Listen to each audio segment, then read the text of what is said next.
Buenas tardes, mi nombre es Andrea Marlene Barrales Palacios, estudio el primer semestre en la Escuela del Instituto Superior de Educación Normal del Estado de Colima, profesor Gregorio Quinteros, en el turno matutino, y hoy les voy a exponer la química en 5 temas. El método científico es una serie de pasos ordenados que inconscientemente utilizamos para resolver algún tipo de problema en la vida cotidiana. Los pasos que debes seguir para realizar el método científico son: observación. Esto consiste en identificar un suceso o hecho el cual llame tu atención. Se debe determinar claramente aquello que se va a analizar. Planteamiento del problema. Es el cuestionamiento que surge de la observación, es decir, cuando se formulan las preguntas. Hipótesis. Es cuando encuentras una posible respuesta o suposición a las preguntas ya planteadas. Experimentación. Serie de experimentos que se realizan para poder comprobar la hipótesis. Análisis de resultados. Es cuando recopilas y analizas los resultados obtenidos de los experimentos. Conclusión. Es cuando logras probar tu hipótesis que explica uno o más fenómenos. ¿Qué es la materia? Es el componente principal de los cuerpos, susceptible a toda clase de formas y de sufrir cambios, que se caracteriza por un conjunto de propiedades físicas o químicas, perceptibles a través de los sentidos. La materia se caracteriza en sustancias puras y mezclas. Esto se debe a sus propiedades y su composición. La sustancia pura es la materia que siempre tiene la misma composición y cuyas propiedades físicas y químicas no varían. Estas se clasifican en elementos y compuestos. Elementos son las sustancias puras más simples, que no pueden descomponerse en otra. Por ejemplo, los elementos de la tabla periódica. Los compuestos se obtienen por la combinación química de dos o más elementos, más conocido como la fórmula química. Algunos de ellos son oxígeno, nitrógeno, agua, cloro, entre otros. Las mezclas son combinaciones físicas de sustancias puras. Tienen una composición variable y su separación puede realizarse mediante procedimientos sencillos. Todas las mezclas se pueden separar en sus componentes puros mediante procesos físicos sin cambiar la identidad de dichos componentes. Estas se clasifican en homogéneas y heterogéneas. Homogéneas son todas aquellas que tengan una composición uniforme, es decir, que no se distinguen sus componentes. Por ejemplo, el agua, el azúcar, el café y la leche. Y las heterogéneas son aquellas que no tienen una composición uniforme, es decir, se distinguen sus componentes. El agua y el aceite, agua con hielo, cereal con leche. Cada sustancia tiene un conjunto de propiedades o características que le dan una identidad única. A tales características se les otorga comúnmente el nombre de propiedades, que se caracteriza por ser cualitativas o cuantitativas. Cualitativas, las cuales no se miden. Unos ejemplos: el color, el brillo, color, el estado. La clasificación de las propiedades son extensivas o intensivas. Extensivas dependen de la cantidad de masa que poseen los cuerpos. Estas son generalmente más comunes para todos los cuerpos: masa, volumen, inercia. Intensivas. Estas no dependen en ningún sentido de la cantidad de masa que posee el cuerpo, que ayuda a distinguir una sustancia de otra. Estas las podemos clasificar en dos tipos: químicas y físicas. Químicas son aquellas que solo pueden observarse cuando se altera internamente la naturaleza de la sustancia.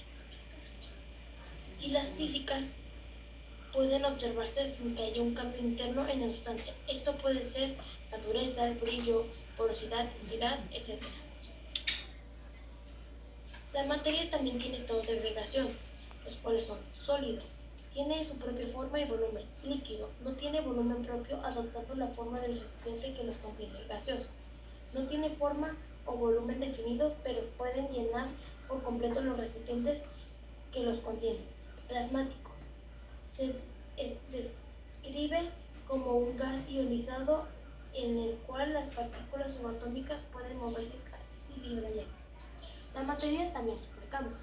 Del plasma al gas se le conoce como desionización; del gas al plasma, ionización; del gas a sólido, deposición; de sólido a gas, sublimación; de sólido a líquido, fusión; de líquido a sólido, solidificación; de líquido a gas, vaporización; y de gas a líquido, condensación.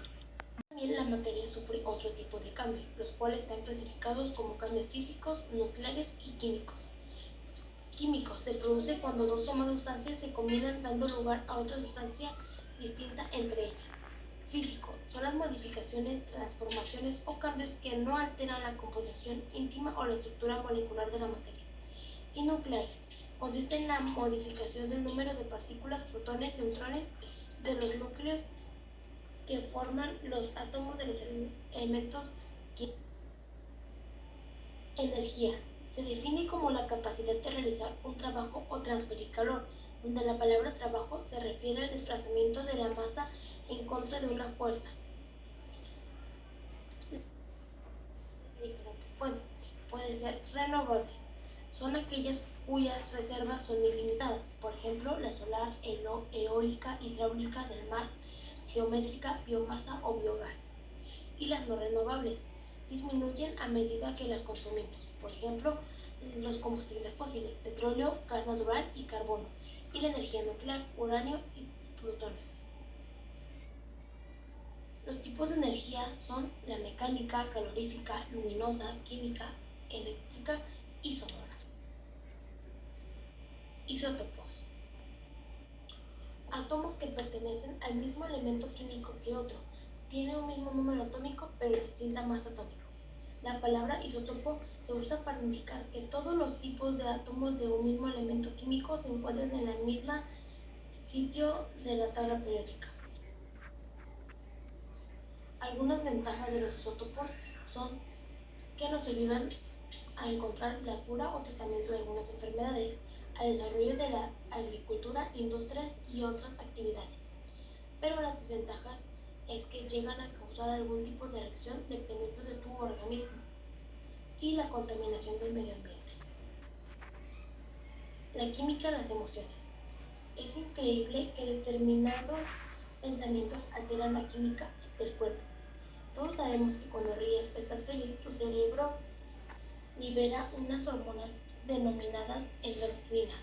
También libera un neurotransmisor cerebral llamado dopamina, relacionado con los estados de bienestar psicológico, que influye en la disminución de los niveles de la hormona del estrés. La risa también ayuda al sistema inmunológico ante las enfermedades. Un sentimiento es el estado de disposición emocional hacia una persona, hecho o cosa. Estos son causados por una serie de reacciones corporales. Y los neurotransmisores son aquellas sustancias químicas que genera nuestro cerebro que cumplen la función de mensajeros, es decir, se encargan de transmitir las señales de una neurona a otra. Bueno, por mi parte es todo. Muchas gracias.